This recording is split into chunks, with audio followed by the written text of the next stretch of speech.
9वीं class के सारे ही विद्यार्थी ਅਤੇ अध्यापक साहबान सारिਆਂ ਨੂੰ प्यार भरी सत श्री अकाल। ਅੱਜ ਆਪਾਂ फ्रांस की क्रांति बारे पढ़ांगे जो कि 9वीं क्लास का चैप्टर है। सो बच्चों सब तो पहला ਆਪਾਂ ਇਹਦੀ ਇਤਿਹਾਸਕ ਪਿੱਠਭੂਮੀ ਵਿੱਚ ਜਾਵਾਂਗੇ। फ्रांसीसी क्रांति विश्व इतिहास की एक महान घटना है। इस क्रांति ने इतिहास से बहुत डूंगा प्रभाव पाया तो मनुखता नूं तीन नवे विचार दिते: सुतंत्रता, समानता अते भ्रातृभाव। भाव कि सारे लोग इक्को जिहे हन, सारे सुतंत्र हन अते सारिਆਂ ਨੂੰ मिल जुल के रहना चाहिए है, काम करना चाहिए है।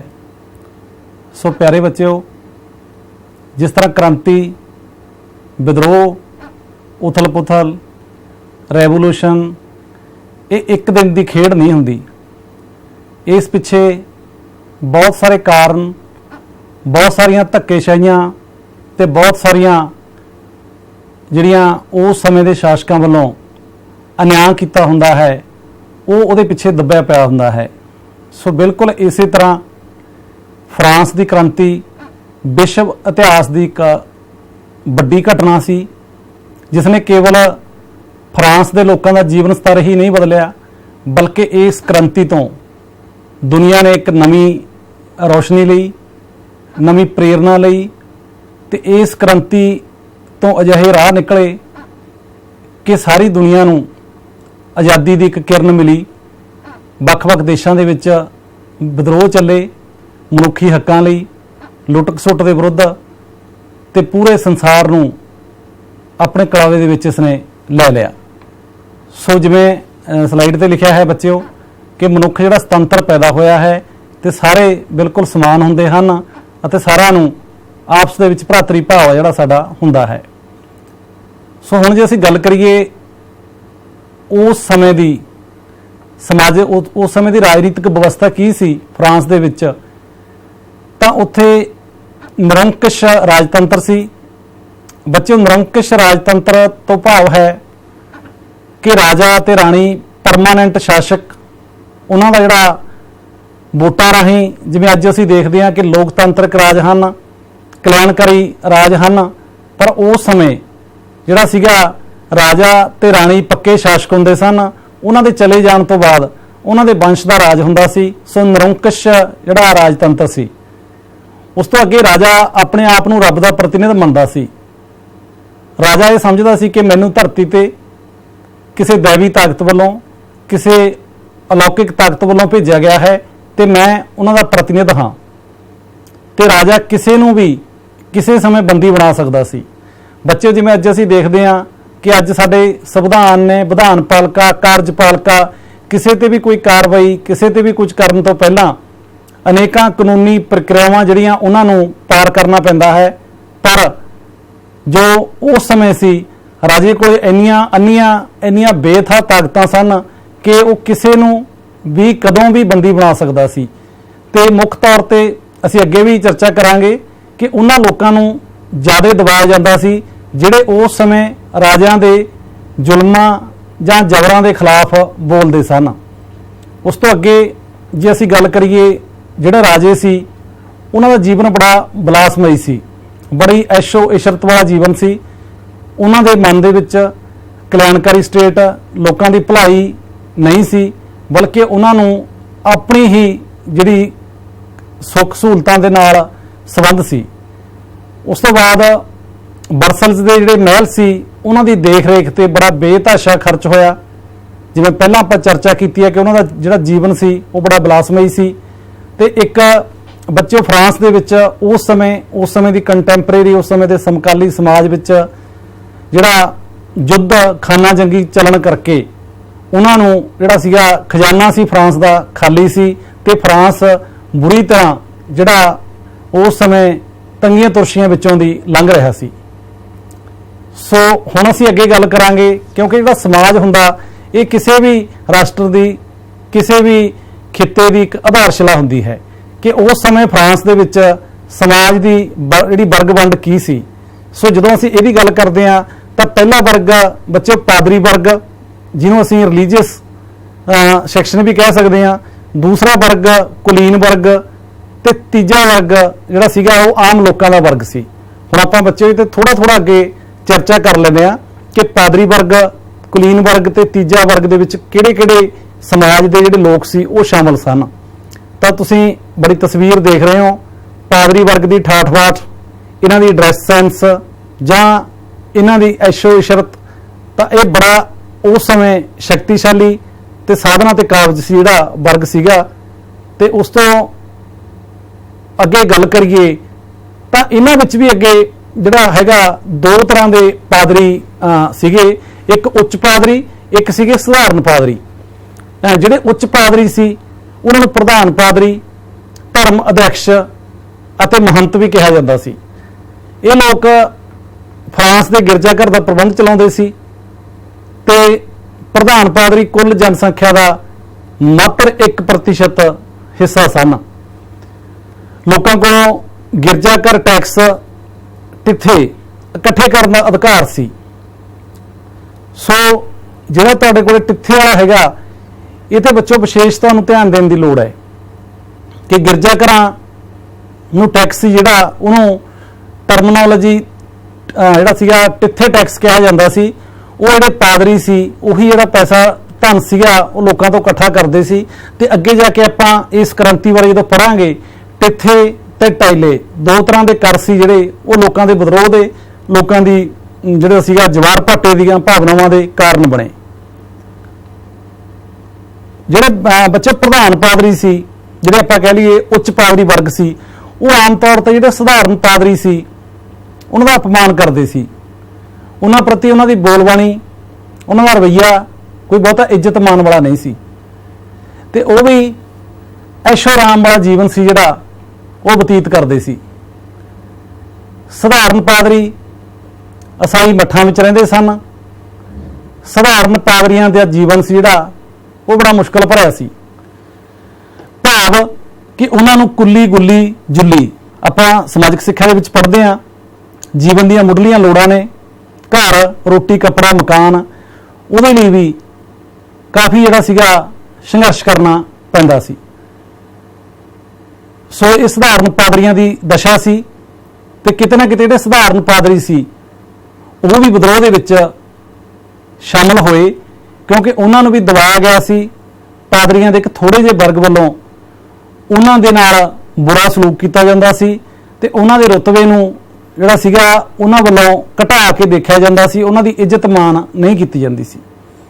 ਸੋ ਨੈਕਸਟ ਸਲਾਈਡ ਵੱਲ ਵਧੀਏ ਤਾਂ ਅਸੀਂ ਜੋ ਤਸਵੀਰ ਤੁਸੀਂ ਦੇਖ ਰਹੇ ਹੋ ਬੱਚਿਓ, ਕੁਲੀਨ ਵਰਗ, ਕੁਲੀਨ ਅਮੀਰ, ਰਾਈਸ ਵੀ ਕਹਿ ਸਕਦੇ ਹਾਂ ਆਪਾਂ ਇਹਨਾਂ ਨੂੰ। ਸੋ ਇਹ ਜਿਹੜਾ ਵਰਗ ਸੀ ਸਾਰੇ ਸਾਧਨਾਂ ਦਾ ਮਾਲਕ ਸੀ ਤੇ ਇਹ ਵਰਗ ਇੱਕ ਤਰੀਕੇ ਨਾਲ ਆਪਾਂ ਕਹਿ ਲਈਏ ਸਰਕਾਰ ਦਾ ਏਜੰਟ ਵੀ ਸੀ।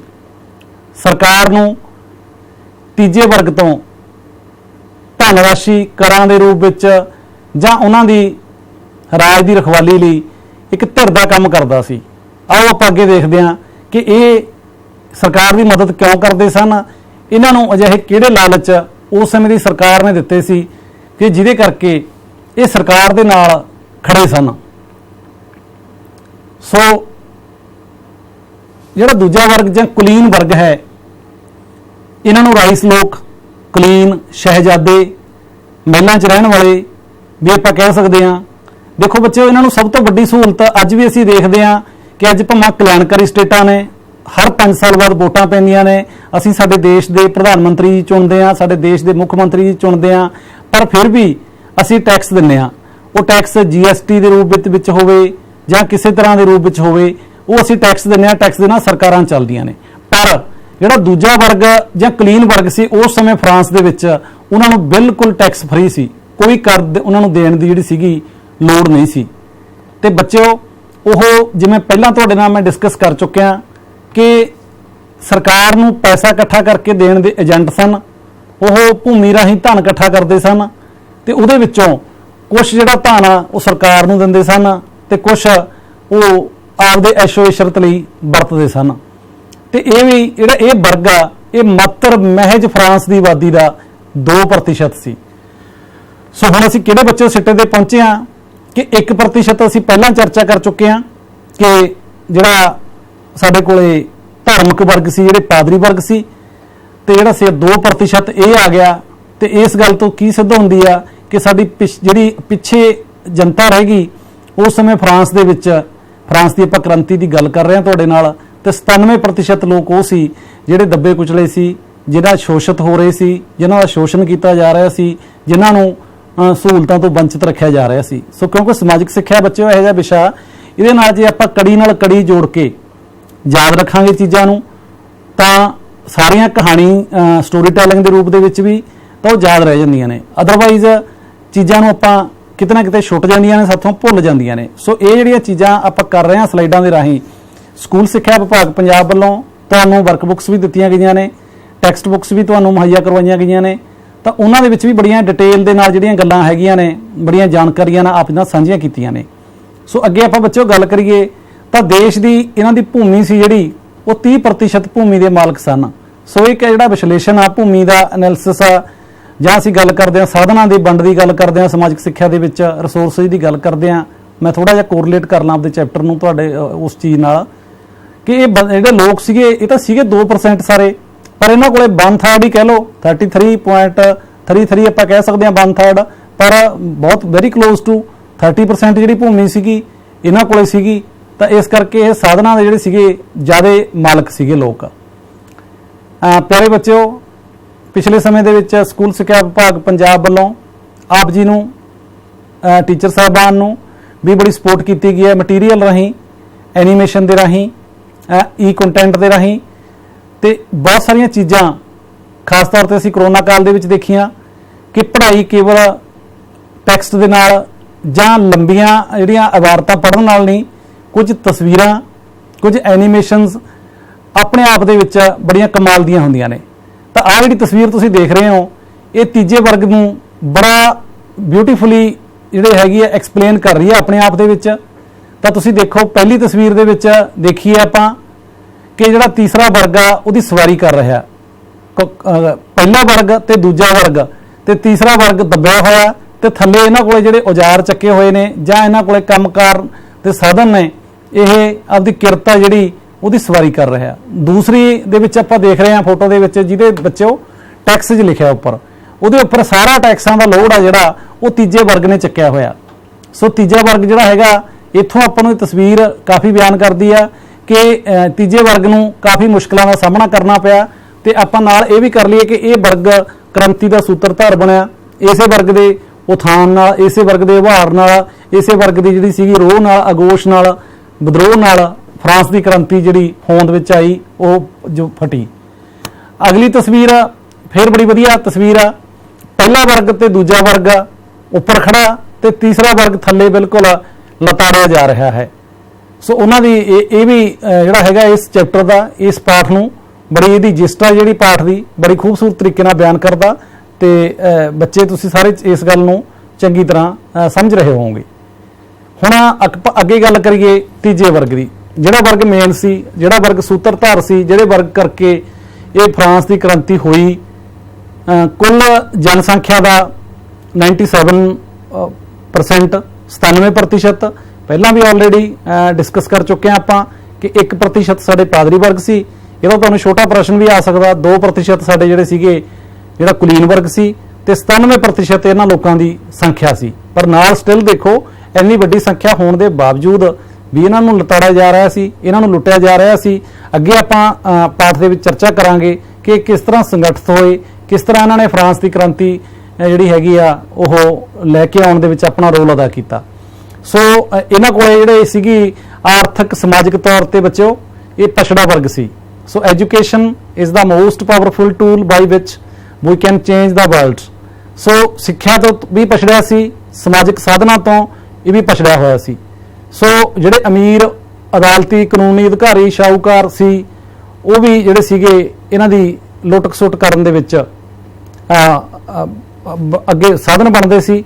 किसान, कारीगर, छोटे काश्तकार, भूमि रहत मजदूर अते नौकर, ये बच्चे ये वर्ग दे विच शामिल सन। किसान, अगेन मैं रिपीट कर रहा, कारीगर, छोटे काश्तकार, भूमि रहत मजदूर अते नौकर, बड़ा जिहड़ा वर्ग सीगा ये तां सब तो ज़्यादा टैक्स दिंदे सी। ये भी गल अपने आप दे विच बड़ी एक महत्वपूर्ण आ। आपां पहले जो डिस्कस कर रहे सी कि जिहड़े लोकां कोल साधन सी उन्हां नूं कोई टैक्स नहीं सी सरकार वालों, क्योंकि वो सरकार के खसम खास सी, सरकार की पुश्तपनाही करते सी। पर जिहड़ा किरती वर्ग सी, जिहड़े किसान सी, जिहड़े मजदूर सी, जिहड़े काश्तकार सी, उन्हां नूं सब तो ज़्यादा टैक्स इत्थों तक कि उन्हां दीयां रोज़मर्रा दीयां लोड़ां दा ख्याल नहीं रखा जाता सी, उन्हां दे बच्चों की पढ़ाई का, उन्हां वर्करां की सेहत का। उस समय फैक्ट्रियां दे विच काम करते सी लोग, उन्हां नूं जिहड़ा सीगा पल्यूशन ते होर तरह तरह दी मुश्किलां दा जिहड़ा सामना करना पैंदा सी। पर सरकार वालों ये सारियां गल्लां नूं दरकिनार करके उन्हां दीयां जेबां नूं पुठियां कर लिया जांदा सी, सारियां जेबां उन्हां दीयां खाली कर लईयां जांदियां सी, इस गल का ख्याल रखे बिना कि इन्हां नूं रोटी पानी मिलू जां ना मिलू। हुण आपां गल करिए जिवें पहलां आपां चर्चा कीती है बच्चों कि क्रांति समय फ्रांस की आर्थिक स्थिति की सी, क्योंकि जिहड़ा धन है, मुद्रा है, ये किते ना किते प्रभावित करती है सारी चीज़ नूं, सारी जिहड़ी हैगी अर्थ व्यवस्था चलती है। तो उस समय की सी तां खेतीबाड़ी आधारित अर्थ व्यवस्था सी, भाव खेती जिहड़ा सीगा वो मेन सीगा, सारे अर्थ व्यवस्था का आधार सी, फसलों नाल चीज़ां जुड़ियां हुई सन। ते किसान सी जिहड़े वो करां दे भार हेठ दबे हुए सन। आपां पहलां भी डिस्कस कर चुके हैं बच्चों कि सरकार वालों अणचाहे जां गैर लोड़ींदे जिहड़े कर सीगे, जिहड़े टैक्स सी वो इंपोज किए गए सी, उन्हां ते बिल्कुल उन्हां दा ख्याल बिना रखे। सो बच्चों कर सी जिहड़े कर समझदे हो तुसीं, टैक्स जिहड़े सीगे कर वो दो प्रकार दे सन। दो प्रकार दे कर, पहला प्रतख कर ते दूसरा अप्रतख कर। ਇਹਦੇ ਵਿੱਚ ਅਸੀਂ ਗੱਲ ਕਰੀਏ ਪ੍ਰਤੱਖ ਕਰ, ਸਾਡੇ ਕੋਲੇ ਜਿਹੜਾ ਇੱਕ ਵੀ ਸਿੱਧੇ ਟੈਕਸ ਲਾ ਲੈਣੇ ਤੇ ਦੂਸਰੇ ਅਪ੍ਰਤੱਖ ਕਰ, ਕਿਸੇ ਅਸਿੱਧੇ ਤਰੀਕੇ ਨਾਲ, ਕਿਸੇ ਇਨਡਾਇਰੈਕਟ ਵੇ ਨਾਲ ਟੈਕਸ ਲੈ ਲੈਣਾ। ਜਿਵੇਂ ਕਿ ਅੱਜ ਵੀ ਅਸੀਂ ਟੈਕਸ ਦਿੰਨੇ ਆ, ਤਾਂ ਪ੍ਰਤੱਖ ਕਰ ਕੀ ਸੀ? ਭੂਮੀ ਕਰ, ਆਮਦਨ ਕਰ, ਸੰਪत्ति ਕਰ। ਮਹਿਲਵਾੜੀ ਸਿਸਟਮ ਦੇ ਵਿੱਚ ਜਾਂ ਰੈਤਵਾੜੀ ਸਿਸਟਮ ਦੇ ਵਿੱਚ ਵੀ ਆਪਾਂ ਪੜ੍ਹਿਆ ਕਿ ਕਿਸਾਨਾਂ ਤੋਂ ਸਿੱਧੀ ਜਿਹੜੀ ਸੀਗੀ ਭੂਮੀ ਦੀ ਜਿਹੜੀ ਫਸਲ ਸੀ ਉਹਦੀ ਵਡਾਈ ਕਰਵਾ ਲਈ ਜਾਂਦੀ ਸੀ। ਸੋ ਬਿਲਕੁਲ ਫਰਾਂਸ ਦੇ ਵਿੱਚ ਵੀ ਉਸ ਤਰ੍ਹਾਂ ਕਿ ਜਿਹੜਾ ਭੂਮੀ ਕਰ ਸੀਗਾ ਡਾਇਰੈਕਟ ਲੈ ਲਿਆ ਜਾਂਦਾ ਸੀ, ਆਮਦਨ ਕਰ ਸੀ, ਸੰਪत्ति ਕਰ ਸੀ। ਤੇ ਅਪ੍ਰਤੱਖ ਕਰ ਕਿਹੜੇ ਸੀ? ਨਮਕ ਕਰ, ਜਿਹਨੂੰ ਆਪਾਂ ਚੁੱਲ੍ਹਾ ਟੈਕਸ ਵੀ ਕਹਿ ਦਿੰਦੇ ਸੀ ਆਪਣੇ ਪਹਿਲਾਂ ਆਪਣੇ ਭਾਰਤੀ ਸਮਾਜ ਦੀ ਗੱਲ ਕਰੀਏ ਤਾਂ। ਉਸ ਤੋਂ ਬਾਅਦ ਤੰਬਾਕੂ ਆਦਿ ਵਸਤੂਆਂ, ਇਹਦੇ ਵਿੱਚ ਜਿਹੜੀਆਂ ਚੀਜ਼ਾਂ ਅਸੀਂ ਰੋਜ਼ਮर्रा ਵਰਤਦੇ ਸੀ ਉਹਨਾਂ 'ਤੇ ਜਿਹੜਾ ਟੈਕਸ ਸੀ ਉਹਨੂੰ ਅਸੀਂ ਅਪ੍ਰਤੱਖ ਕਰ ਕਹਿੰਦੇ ਸੀ ਕਿ ਉਹ ਸੇਵਾਵਾਂ ਲੈਣ ਦੇ ਬਦਲੇ, ਵਸਤੂਆਂ ਬੱਚੋਂ ਖਰੀਦਣ ਦੇ ਬਦਲੇ ਕੁਝ ਰਾਸ਼ੀ ਸੀ ਜਿਹੜੀ ਉਹ ਦੇ ਦਿੰਦੇ ਸੀ। ਸੋ ਇਹ ਇਸ ਸਮੇਂ ਉੱਥੋਂ ਦੀ ਜਿਹੜੀ ਸੀਗੀ ਤਸਵੀਰ ਸੀਗੀ ਉੱਥੋਂ ਦੀ ਅਰਥ ਵਿਵਸਥਾ ਦੀ। ਪਹਿਲਾਂ ਆਪਾਂ ਚਰਚਾ ਕਰ ਚੁੱਕੇ ਹਾਂ ਕਿ ਜਿਹੜਾ ਇਹ ਕਰ ਸੀ ਇਹ ਬਹੁਤ ਜ਼ਿਆਦਾ ਮੇਨ ਰੀਜ਼ਨ ਬਣਿਆ ਫਰਾਂਸ ਦੀ ਕ੍ਰਾਂਤੀ ਦਾ। ਟਿੱਥੇ ਕਰ ਤੁਹਾਡੀ ਟੈਕਸਟ ਬੁੱਕ ਦੇ ਵਿੱਚ ਵੀ ਲਿਖਿਆ ਤੇ ਤੁਹਾਡੀਆਂ ਵਰਕ ਬੁੱਕਸ ਦੇ ਵਿੱਚ ਵੀ ਇਹਦੇ ਨਾਲ ਸੰਬੰਧਿਤ ਛੋਟੇ ਪ੍ਰਸ਼ਨ ਵਸਤੂਨਿਸ਼ਟ ਵੇਖੋਗੇ ਤੁਸੀਂ ਜਦੋਂ ਪੜ੍ਹੋਗੇ ਉਹਨਾਂ ਨੂੰ। ਤਾਂ ਟਿੱਥੇ ਕਰ ਸੀ ਜਿਹੜਾ ਇਹ ਗਿਰਜਾ ਘਰਾਂ ਨੂੰ ਦਿੱਤਾ ਜਾਣ ਵਾਲਾ ਕਰ ਸੀ। ਕਿਸਾਨਾਂ ਨੂੰ ਆਪਣੀ ਆਮਦਨ ਦਾ 10ਵਾਂ ਹਿੱਸਾ ਕਰ ਦੇ ਰੂਪ ਵਿੱਚ ਦੇਣਾ ਪੈਂਦਾ ਸੀ। ਭਾਵ ਉਹਨਾਂ ਲਈ ਇੱਕ ਕੰਪਲਸ਼ਨ ਸੀ, ਲਾਜ਼ਮੀ ਕੀਤਾ ਹੋਇਆ ਸੀ ਕਿ ਜੇ 100 ਰੁਪਏ ਕਮਾ ਲਿਆ ਉਹਨਾਂ ਨੇ, ਸਪੋਜ਼ ਕਰ ਲਓ, ਤਾਂ 10 ਰੁਪਏ ਉਹਨਾਂ ਨੂੰ ਦੇਣੇ ਪੈਣੇ ਹੀ ਸਨ। ਸੋ ਪਹਿਲਾਂ ਜਿਹੜਾ ਕਰ ਸੀ ਇਹ ਸਵੈਚਕ ਸੀ, ਵਲੰਟੀਅਰ, ਕੋਈ ਦੇਣਾ ਚਾਹੁੰਦਾ ਦੇ ਦਿੰਦਾ ਸੀ, ਨਹੀਂ ਦੇਣਾ ਚਾਹੁੰਦਾ ਸੀ ਤਾਂ ਨਹੀਂ ਦਿੰਦਾ ਸੀ। ਪਰ ਬਾਅਦ ਵਿੱਚ ਇਹ ਕਰ ਸੀ ਜਿਹੜਾ ਇਹ ਲਾਜ਼ਮੀ ਕਰਾਰ ਕਰ ਦਿੱਤਾ ਗਿਆ, ਕਿਉਂਕਿ ਆਪਾਂ ਪਹਿਲੀ ਸਲਾਈਡ ਦੇ ਵਿੱਚ ਵੀ ਬੱਚਿਓ ਪੜ੍ਹਿਆ ਸੀ ਕਿ ਜਿਹੜਾ ਰਾਜੇ ਦੇ ਅਧਿਕਾਰ ਸੀ ਉਹ ਬੜੇ ਅਨਲਿਮਟਿਡ ਸੀ। ਉਹਨੂੰ ਕੋਈ ਪੁੱਛਣ ਦੀ ਜਾਂ ਕੋਈ ਐਕਟ ਪਾਸ ਕਰਾਉਣ ਦੀ ਕੋਈ ਲੋੜ ਨਹੀਂ ਸੀ। ਉਹਨੇ ਆਪਣੀ ਮਰਜ਼ੀ ਦੇ ਨਾਲ, ਆਪਣੀ ਇੱਛਾ ਦੇ ਅਨੁਸਾਰ ਜਦੋਂ ਉਸਨੂੰ ਲੱਗਦਾ ਸੀ ਕਿ ਮੇਰੀ ਐਸ਼ੋ ਇਸ਼ਰਤ ਲਈ ਸਾਧਨ ਘਟ ਗਏ ਨੇ ਤਾਂ ਉਹ ਹੋਰ ਲੋਕਾਂ ਦੇ ਟੈਕਸ ਲਾ ਦਿੰਦਾ ਸੀ। ਤਾਂ ਇਹ ਜਿਹੜਾ ਚਰਚ ਦਾ ਟੈਕਸ, ਗਿਰਜਾਘਰ ਦਾ ਟੈਕਸ ਸੀ, ਇਹ ਵੀ 10ਵਾਂ ਹਿੱਸਾ ਦੇਣਾ ਪੈਂਦਾ ਸੀ। ਟੈਲੇਕਰ ਦੀ ਆਪਾਂ ਗੱਲ ਕਰ ਚੁੱਕੇ ਹਾਂ ਪਹਿਲਾਂ ਵੀ ਥੋੜੀ ਜੀ। ਤਾਂ ਇਹ ਰਾਜ ਨੂੰ ਦਿੱਤਾ ਜਾਣ ਵਾਲਾ ਕਰ ਸੀ। ਜਿਵੇਂ ਮੈਂ ਪਹਿਲਾਂ ਬੱਚਿਓ ਚਰਚਾ ਤੁਹਾਡੇ ਨਾਲ ਕੀਤੀ ਆ ਕਿ ਸਰਕਾਰਾਂ ਟੈਕਸ ਨਾਲ ਚੱਲਦੀਆਂ ਨੇ, ਸਾਨੂੰ ਸਾਰਾ ਜਿਹੜਾ ਸਾਡੀ ਜਿਹੜੀ ਹੈਗੀ ਆ ਇਨਫਰਾਸਟ੍ਰਕਚਰ ਨੂੰ ਮੇਨਟੇਨ ਰੱਖਣ ਵਾਸਤੇ, ਸਹੂਲਤਾਂ ਦੇਣ ਵਾਸਤੇ, ਸਭ ਨੂੰ ਬਰਾਬਰਤਾ ਦੇਣ ਵਾਸਤੇ ਕੁਝ ਸਾਡੇ ਕੋਲੇ ਸਰਕਾਰ ਕੋਲੇ ਰਿਜ਼ਰਵ ਫੰਡ ਚਾਹੀਦਾ। ਤੇ ਉਹ ਉਸ ਸਮੇਂ ਵੀ ਸੀ, ਪਰ ਉਹਦੀ ਜਿਹੜੀ ਸੀਗੀ ਇਕੱਠਾ ਕਰਨ ਦੀ ਤਰੀਕਾ ਸੀ ਉਹ ਗਲਤ ਸੀ। ਉਹ ਜ਼ਿਆਦਾ ਲਿਆ ਜਾਂਦਾ ਸੀ। ਰਾਜ ਸਰਕਾਰ ਨੂੰ ਦਿੱਤਾ ਜਾਣ ਵਾਲਾ ਕਰ ਇਹਦਾ ਨਾਂ ਸੀ, ਆਮ ਲੋਕਾਂ ਤੇ ਲਗਾਇਆ ਜਾਂਦਾ ਸੀ ਤੇ ਰਾਜ ਦੁਆਰਾ ਆਪਣੀ ਪ੍ਰਜਾ ਦੀ ਭੂਮੀ ਤੇ ਸੰਪत्ति ਤੇ ਵੀ ਲਗਾਇਆ ਜਾਂਦਾ ਸੀ। ਫਿਰ ਅਗੇਨ ਵੀ ਸਿੱਧੇ ਟੈਕਸ ਆਪਾਂ ਗੱਲ ਕਰਕੇ ਆਏ ਸੀ ਉੱਥੇ ਪਿਛਲੀ ਸਲਾਈਡ ਦੇ ਵਿੱਚ, ਨਮਕ ਅਤੇ ਤੰਬਾਕੂ ਤੇ ਵੀ ਲਗਾਇਆ ਜਾਂਦਾ ਸੀ। ਕਰ ਦਾ ਪ੍ਰਤੀਸ਼ਤ ਰਾਜੇ ਦੀ ਮਰਜ਼ੀ ਤੇ ਨਿਰਭਰ ਕਰਦਾ ਸੀ। 5, 50, 75 ਜਿੰਨਾ ਵੀ ਕਰਨਾ ਚਾਹੁੰਦਾ ਸੀ ਉਹ ਰਾਜੇ ਨੇ ਤੈਅ ਕਰਨਾ ਹੁੰਦਾ ਸੀ। ਅਗਲੀ ਜਿਹੜੀ ਆਪਾਂ ਗੱਲ ਕਰਾਂਗੇ ਬਹੁਤ ਜ਼ਰੂਰੀ ਆ, ਕਿਉਂਕਿ ਹੁਣ ਆਪਾਂ ਗੱਲ ਕਰ ਲਈ ਕਿ ਸਮੱਸਿਆ ਕੀ ਸੀ, ਲੋਕ ਦੁਖੀ ਕਿਉਂ ਸੀ, ਕ੍ਰਾਂਤੀ ਦੀ ਲੋੜ ਕਿਉਂ ਪਈ, ਕੀ ਇੰਨੀ ਉਹਨਾਂ ਜਿਹੜਾ 97% ਸਾਡਾ ਵਰਗ ਸੀ ਉਹ ਦੁਖੀ ਹੋ ਕੇ ਉਹਨਾਂ ਨੇ ਕਿਉਂ ਸਰਕਾਰ ਦੇ ਖਿਲਾਫ, ਹਾਕਮਾਂ ਦੇ ਖਿਲਾਫ ਖੜੇ ਹੋਏ। ਤਾਂ ਫਰਾਂਸ ਦੇ ਲੋਕਾਂ ਨੇ ਇੱਕ ਗੱਲ ਮਹਿਸੂਸ ਕਰ ਲਈ ਕਿ ਬੌਧਿਕ ਅੰਦੋਲਨ ਤੋਂ ਬਿਨਾਂ, ਲੋਕਾਂ ਨੂੰ ਦਿਮਾਗ ਤੇ ਚੇਤਨਾ ਤਿੱਖੀ ਕਰੇ ਤੋਂ ਬਿਨਾਂ ਇਸ ਚੀਜ਼ ਦਾ ਨਿਜਾਤ ਨਹੀਂ ਪਈ ਜਾ ਸਕਦੀ, ਇਸ ਤੋਂ ਖੜਾ ਨਹੀਂ ਛਡਾਇਆ ਜਾ ਸਕਦਾ। ਸੋ ਇਸ ਤਰੀਕੇ ਨਾਲ ਉਸ ਸਮੇਂ ਇੱਕ ਬੌਧਿਕ ਅੰਦੋਲਨ ਚੱਲਿਆ ਤੇ ਉਹਦੇ ਵਿੱਚ ਬਹੁਤ ਸਾਰੀਆਂ ਸ਼ਖਸੀਅਤਾਂ ਨੇ, ਬਹੁਤ ਸਾਰੇ ਫਿਲਾਸਫਰ, ਬਹੁਤ ਸਾਰੇ ਵਿਦਵਾਨ ਲੋਕਾਂ ਨੇ ਉਸ ਸਮੇਂ ਯੋਗਦਾਨ ਪਾਇਆ। ਪਰ ਅਸੀਂ ਤੁਹਾਡੇ ਨਾਲ ਸਿੰਬੋਲਿਕ, ਸੰਕੇਤਾਤਮਕ ਤੌਰ ਤੇ ਥੋੜੀ ਜਿਹੀ ਗੱਲ ਕਰਾਂਗੇ ਉਹਨਾਂ ਜਿਹੜੇ ਸੀਗੇ ਵਿਦਵਾਨ ਵੱਲੋਂ। ਸੋ ਪਹਿਲੇ ਵੱਡਾ ਨਾਮ ਉੱਭਰ ਕੇ ਆਉਂਦਾ ਵੋਲਟੇਅਰ ਦਾ। ਇਹਦਾ ਜਿਹੜਾ ਜੀਵਨ ਕਾਲ ਸੀ 1694 ਤੋਂ ਲੈ ਕੇ 1778 ਤੱਕ ਇਹਨਾਂ ਦਾ ਜੀਵਨ ਕਾਲ ਸੀ। ਇਹਨਾਂ ਨੇ ਆਪਣੀਆਂ ਲਿਖਤਾਂ ਦੁਆਰਾ ਕੁਲੀਨ ਅਤੇ ਅਮੀਰਾਂ ਦੀ ਪਕੜ ਨੂੰ ਸਾਹਮਣੇ ਲਿਆਂਦਾ। ਭਾਵ ਜਿਹੜੀ ਵਰਕਿੰਗ ਕਲਾਸ ਸੀ, ਜਿਹੜਾ ਤੀਜਾ ਵਰਗ ਸੀ, ਉਸ ਨੂੰ ਦੱਸਿਆ ਕਿ ਤੁਹਾਡੀ ਲੁੱਟ ਖਸੁੱਟ ਕਿਵੇਂ ਹੋ ਰਹੀ ਆ। ਤੇ ਅੱਗੇ ਉਹ ਤਰਕਸ਼ੀਲ ਸੀ, ਉਹਨਾਂ ਨੇ ਕਿਹਾ ਕਿ ਸਾਰੇ ਧਰਮ ਫਜ਼ੂਲ ਹਨ ਤੇ ਉਸ ਅਨੁਸਾਰ ਸਾਰੇ ਧਰਮ ਤਰਕ ਦੇ ਖਿਲਾਫ ਸਨ। ਉਸ ਸਮੇਂ ਦੀ ਜਿਹੜੀ ਕੰਟੈਂਪਰੇਰੀ ਸੋਸਾਇਟੀ ਆ, ਸਮਕਾਲੀ ਸਮਾਜ ਸੀ, ਮੈਂ ਉਸ ਸਮੇਂ ਦੀ ਗੱਲ ਕਰ ਰਿਹਾ ਤੁਹਾਡੇ ਨਾਲ। ਤਾਂ ਉਹਨਾਂ ਨੇ ਸਮਾਨ ਕਦਰਾਂ ਕੀਮਤਾਂ ਵਾਲੇ ਸਮਾਜ ਤੇ ਜ਼ੋਰ ਦਿੱਤਾ। ਉਹਨਾਂ ਨੇ ਲਿਖਤਾਂ ਦਿੱਤੀਆਂ, ਲੈਕਚਰ ਦਿੱਤੇ ਤੇ ਉਹਨਾਂ ਤੋਂ ਆਂਢੀ ਗੁਆਂਢੀ ਜਿਹੜੇ ਉੱਥੋਂ ਦੇ ਨੇਬਰਿੰਗ ਸਟੇਟ ਸੀਗੀਆਂ ਫਰਾਂਸ ਦੀਆਂ, ਉਹਨਾਂ 'ਚ ਵੀ ਇਹ ਜਵਾਲਾ ਪ੍ਰਚੰਡ ਹੋਈ ਤੇ ਇਹ ਜਿਹੜੀ ਕ੍ਰਾਂਤੀ ਸੀ ਹੋਰ ਤੇਜ਼ ਹੋਈ। ਇਸ ਤੋਂ ਅਗਲੇ ਵਿਦਵਾਨ ਦੀ ਅਸੀਂ ਗੱਲ ਕਰਾਂਗੇ, ਉਹ ਸੀ ਰੂਸੋ। ਬੱਚਿਓ, ਰੂਸੋ ਬਹੁਤ ਵੱਡਾ ਨਾਮ ਸੀ, ਬਹੁਤ ਵੱਡਾ ਪੋਲੀਟੀਕਲ ਥਿੰਕਰ ਉਸ ਸਮੇਂ ਦਾ ਵਿਦਵਾਨ ਸੀ।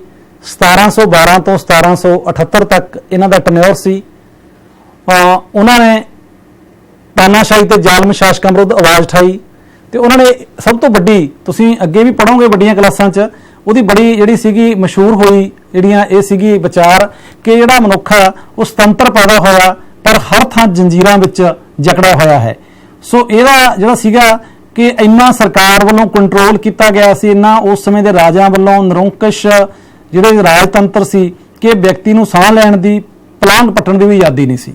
ਤਾਂ ਉਹਨਾਂ ਨੇ ਕਲਿਆਣਕਾਰੀ ਸਟੇਟ ਤੇ ਲੋਕਤੰਤਰੀ ਸਟੇਟ ਤੇ ਜ਼ੋਰ ਦਿੱਤਾ ਤੇ ਉਹਨਾਂ ਨੇ ਇੱਕ ਸੋਸ਼ਲ ਕੰਟਰੈਕਟ, ਇਹ ਬੱਚਿਓ ਤੁਹਾਨੂੰ ਜਿਹੜਾ ਹੈਗਾ ਤੁਹਾਡੇ ਆ ਸਕਦਾ, ਛੋਟਾ ਪ੍ਰਸ਼ਨ ਵੀ ਆ ਸਕਦਾ ਕਿ ਰੂਸੋ ਨੇ ਕਿਹੜੀ ਕਿਤਾਬ ਲਿਖੀ। ਸੋਸ਼ਲ ਕੰਟਰੈਕਟ ਨਾਂ ਦੀ ਕਿਤਾਬ ਲਿਖੀ, ਬੜੀ ਚਰਚਾ ਦੇ ਵਿੱਚ ਹੋਈ, ਦੁਨੀਆ ਦੇ ਵਿੱਚ ਉਸ ਕਿਤਾਬ ਦੀ ਬੜੀ ਚਰਚਾ ਹੋਈ ਤਾਂ ਦੁਨੀਆ ਨੇ ਉਸ ਕਿਤਾਬ ਨੂੰ ਪੜ੍ਹਿਆ ਤੇ ਬਹੁਤ ਸਾਰੇ ਦੇਸ਼ਾਂ ਦੀ ਜਿਹੜੀ ਗੁਲਾਮੀ ਦਾ ਜੂੜਾ ਲਾਉਣ ਲਈ ਉਹ ਕਿਤਾਬ ਪਥ ਪ੍ਰਦਰਸ਼ਕ ਬਣੀ। ਸੋ ਸੋਸ਼ਲ ਕੰਟਰੈਕਟ ਦੇ ਵਿੱਚ ਉਹਨਾਂ ਨੇ ਦੱਸਿਆ, ਆਪਦਾ ਆਦਰਸ਼ ਦਿੱਤਾ ਰਾਜ ਦਾ ਕਿ ਰਾਜ ਕਿਵੇਂ ਹੋਂਦ ਵਿੱਚ ਆਇਆ ਤੇ ਰਾਜ ਦਾ ਅਸਲ ਨੇਚਰ, ਅਸਲ ਸਰੂਪ ਕੀ ਆ, ਕਿ ਇਹ ਇੱਕ ਸਮਾਜਿਕ ਸਮਝੌਤੇ ਦੇ ਤਹਿਤ ਹੋਂਦ ਵਿੱਚ ਆਇਆ, ਇੱਕ ਦੂਜੇ ਪ੍ਰਤੀ ਆਪਣੀਆਂ ਡਿਊਟੀਆਂ ਨੇ। ਤੇ ਉਹਨਾਂ ਨੇ ਲੋਕਤੰਤਰ ਸਰਕਾਰ ਨੂੰ ਵਧੀਆ ਸਰਕਾਰ ਮੰਨਿਆ, ਕਿਉਂਕਿ ਜਿਹੜੇ ਸਮੇਂ ਦੀ ਬੱਚਿਓ ਆਪਾਂ ਗੱਲ ਕਰ ਰਹੇ ਹਾਂ ਉਸ ਸਮੇਂ ਲੋਕਤੰਤਰ ਦਾ ਨਾਮੋ ਨਿਸ਼ਾਨ ਨਹੀਂ ਸੀ। ਲੋਕਤੰਤਰ ਜਿਹੜਾ ਸੀਗਾ ਉਹ ਧੂੜ ਥੱਲੇ ਸੀ। ਉਸ ਤੋਂ ਬਾਅਦ ਅਗਲੇ ਜਿਹੜੇ ਆਉਂਦੇ ਨੇ ਆਪਣੇ ਕੋਲੇ ਮਾਂਟੈਕਸਿਓ ਦਾ 1699 ਤੋਂ ਲੈ ਕੇ 1755 ਤੱਕ ਇਹਨਾਂ ਦਾ ਜੀਵਨ ਕਾਲ ਰਿਹਾ ਇਸ ਵਿਦਵਾਨ ਦਾ। ਇਹਨਾਂ ਨੇ ਵਿਦਵਾਨ ਤਾਂ ਸੀਗੇ ਹੀ, ਇਹਨਾਂ ਨੇ ਰਾਜੇ ਦੇ दैवी ਅਧਿਕਾਰਾਂ ਨੂੰ ਚੁਣੌਤੀ ਦਿੱਤੀ। दैवी ਭਾਵ ਕਿ ਜਿਹੜੇ ਰੱਬੀ ਇਲਾਹੀ, ਉਹਨਾਂ ਨੇ ਕਿਹਾ ਕਿ ਇਸ ਤੇ ਜੀ ਰੱਬ ਦੇ ਪ੍ਰਤੀਨਿਧ ਹਾਂ, ਉਹਨਾਂ ਨੂੰ ਚੁਣੌਤੀ ਦਿੱਤੀ। ਰਾਜਿਆਂ ਨੂੰ ਕਿਹਾ ਆਪਦੀਆਂ ਲਿਖਤਾਂ ਦੇ ਵਿੱਚ ਕਿ ਤੁਸੀਂ ਰੱਬ ਦੇ ਪ੍ਰਤੀਨਿਧ ਨਹੀਂ, ਤੁਸੀਂ ਲਟੇਰੇ ਹੋ। ਤੇ ਸੰਵਿਧਾਨਕ ਰਾਜਤੰਤਰ ਦੀ ਰੂਪਰੇਖਾ ਤਿਆਰ ਕੀਤੀ। ਉਸ ਤੋਂ ਬਾਅਦ ਸਰਕਾਰ ਦੀਆਂ ਸ਼ਕਤੀਆਂ ਨੂੰ ਵਿਧਾਨਪਾਲਿਕਾ, ਕਾਰਜਪਾਲਿਕਾ ਤੇ ਨਿਆਂਪਾਲਿਕਾ ਤੇ ਆਧਾਰਿਤ ਕਰਨ ਤੇ ਜ਼ੋਰ ਦਿੱਤਾ। ਸਾਰੀਆਂ ਸ਼ਕਤੀਆਂ ਨੂੰ ਇੱਕ ਆਪਾਂ ਕਹਿ ਲਈਏ ਇੱਕ ਸੀਲਿੰਗ ਦੇ ਵਿੱਚ ਲਿਆਉਣ ਦੀ ਇਹਨਾਂ ਨੇ ਦਿੱਤਾ। ਤੇ ਲੋਕਤੰਤਰ ਸਰਕਾਰ ਸਭ ਤੋਂ ਉੱਤਮ ਤੇ ਸਭ ਤੋਂ ਵੱਡੀ ਗੱਲ, ਇਹਨਾਂ ਦੀਆਂ ਲਿਖਤਾਂ ਕਰਕੇ, ਇਹਨਾਂ ਦੀ ਫਿਲਾਸਫੀ ਕਰਕੇ, ਇਹਨਾਂ ਦੇ ਸਿਧਾਂਤਾਂ ਕਰਕੇ ਅਮਰੀਕਾ ਦੇ ਵਿੱਚ ਲੋਕਤੰਤਰ ਲਾਗੂ ਹੋਇਆ। ਸੋ ਬੱਚਿਓ, ਜਿਹੜੀ ਸਲਾਈਡ ਅਗਲੀ, ਇਹ ਆਪਾਂ ਕਹਿ ਲਈਏ ਸਾਰੀ ਨਿਚੋੜ ਆਪਣੇ ਚੈਪਟਰ ਦਾ। ਇਹਨੂੰ ਸਮਝਣ ਦੀ ਥੋੜੀ ਵੱਧ ਆਪਾਂ ਕੋਸ਼ਿਸ਼ ਕਰਨੀ ਆ ਕਿ 5 ਮਈ 1799 ਨੂੰ ਪ੍ਰਤੀਨਿਧ ਸਭਾ ਦੀ ਬੈਠਕ ਹੋਈ। ਬੈਠਕ ਕਿਉਂ ਹੋਈ? ਕਿਉਂਕਿ ਲੂਇਸ ਜਿਹੜਾ 16ਵਾਂ ਸੀ, ਪਹਿਲਾਂ ਆਪਾਂ ਗੱਲ ਕਰ ਚੁੱਕੇ ਕਿ ਵਿੱਤੀ ਸੰਕਟ ਸੀ ਦੇਸ਼ ਦੇ ਵਿੱਚ, ਬਹੁਤ ਆਪਾਂ ਕਹਿ ਲਈਏ ਕਿ ਬੜੀ ਗਰੀਬੀ ਦੇ ਵਿੱਚੋਂ ਲੰਘ ਰਿਹਾ ਸੀ ਦੇਸ਼, ਬੜੀ ਭੁੱਖਮਰੀ ਦੇ ਵਿੱਚੋਂ। ਤਾਂ ਉਹਨੂੰ ਵੱਧ ਕਰ ਲਾਉਣ ਦੀ ਪ੍ਰਵਾਨਗੀ ਲੈਣ ਲਈ ਉਹਨੇ ਪ੍ਰਤੀਨਿਧ ਸਭਾ ਦੀ ਬੈਠਕ ਬੁਲਾਈ। ਤੇ ਇਸ ਤੋਂ ਪਹਿਲਾਂ ਇਹ ਬੈਠਕ 1614 ਈਸਵੀ ਚ ਹੋਈ ਸੀ। ਤੇ ਇਹਦੇ ਵਿੱਚ ਜਿਹੜੇ 3 ਵਰਗ ਆ, ਉਹਨਾਂ ਦੀ ਬਸ ਵਰਗ ਵਾਈਜ਼ ਹੀ ਵੀ ਇੱਕ ਵੋਟ ਉਹਦੀ, ਇੱਕ ਉਹਦੀ, ਐਦਾਂ ਮਿਲ ਕੇ ਸੀਗਾ। ਸਾਰਿਆਂ ਨੂੰ ਵੋਟ ਪਾਉਣ ਦਾ ਅਧਿਕਾਰ ਨਹੀਂ ਸੀ। ਤੇ ਫਿਰ ਉੱਥੇ ਰੌਲਾ ਪੈ ਗਿਆ। ਜਿਹੜੇ ਤੀਜੇ ਵਰਗ ਵਾਲੇ ਕਹਿੰਦੇ ਸੀ ਵੀ ਸਾਨੂੰ ਜੀ ਸਾਰਿਆਂ ਨੂੰ, ਜਿੰਨੇ ਅਸੀਂ ਮੈਂਬਰ ਆ, ਸਾਰਿਆਂ ਨੂੰ ਵੋਟ ਪਾਉਣ ਦਾ ਅਧਿਕਾਰ ਦਿਓ। ਤੇ ਅੜਚਣ ਪਹਿਲੇ ਪੈਦਾ ਹੋ ਗਈ ਇਹਦੇ ਵਿੱਚ। ਤੇ 17 ਜੂਨ 1799 ਨੂੰ ਰਾਸ਼ਟਰੀ ਪ੍ਰੀਸ਼ਦ ਦਾ ਐਲਾਨ ਕਰਤਾ। ਬੜੀ ਜ਼ਰੂਰਤ ਵਾਲਾ ਫੈਸਲਾ ਸੀ। ਤੀਸਰੇ ਵਰਗ ਦੇ ਮੈਂਬਰਾਂ ਨੇ ਤੇ ਵੋਟ ਪਾਉਣ ਦੀ ਮੰਗ ਸੀ ਜਿਹੜੀ ਰੱਦ ਕਰਤੀ ਉਹਨੇ, ਤੇ ਉਹਨਾਂ ਨੇ ਆਪਦੀ ਵੱਖਰੀ ਰਾਸ਼ਟਰੀ ਪ੍ਰੀਸ਼ਦ ਬਣਾ ਲਈ। ਉਸ ਤੋਂ ਬਾਅਦ 20 ਜੂਨ 1799 ਨੂੰ ਟੈਂਸ ਕੋਟ ਸਹੁੰ, ਇਹ ਬਹੁਤ ਆਪਣੇ ਆਪ 'ਚ ਮਹੱਤਵਪੂਰਨ ਆ ਕਿ ਤੀਸਰੇ ਵਰਗ ਦੁਆਰਾ ਕਦੇ ਵੱਖਰੇ ਨਾ ਹੋਣ ਦੀ ਤੇ ਲੋੜ ਪੈਣ ਤੇ ਦੁਬਾਰਾ ਇਕੱਠੇ ਹੋਣ ਦੀ ਸਹੁੰ ਚੱਕੀ ਉਹਨਾਂ ਨੇ। ਤੇ ਇਹਨੂੰ ਟੈਂਸ ਕੋਟ ਦੀ ਸਹੁੰ ਕਿਹਾ ਜਾਂਦਾ। ਅੱਗੇ ਆਪਾਂ ਅਗਲੀ ਸਲਾਈਡ 'ਚ ਕਰਾਂਗੇ ਗੱਲ ਕਿ ਉਹਨਾਂ ਨੇ ਇੱਕ ਮਨੁੱਖੀ ਅਧਿਕਾਰਾਂ ਦਾ, ਵਿਸ਼ੇਸ਼ ਅਧਿਕਾਰਾਂ ਦਾ ਐਲਾਨਨਾਮਾ ਵੀ ਜਾਰੀ ਕਰਤਾ ਵੀ ਸਾਡੇ ਆਹ ਅਧਿਕਾਰ ਨੇ।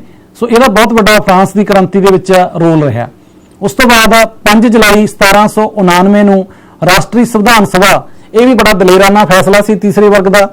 ਰਾਸ਼ਟਰੀ ਸੰਸਦ ਦਾ ਨਾਮ ਬਦਲ ਕੇ ਰਾਸ਼ਟਰੀ ਸੰਵਿਧਾਨ ਸਭਾ ਰੱਖਿਆ ਗਿਆ ਤੇ ਆਮ ਲੋਕਾਂ ਦੀ ਰਾਜੇ ਉੱਪਰ ਪਹਿਲੀ ਜਿੱਤ ਸੀ ਇਹ। ਉਸ ਤੋਂ ਬਾਅਦ ਬੱਚਿਓ 14 ਜੁਲਾਈ 1799 ਨੂੰ ਬੈਸਟਾਈਲ ਦਾ ਘੇਰਾ।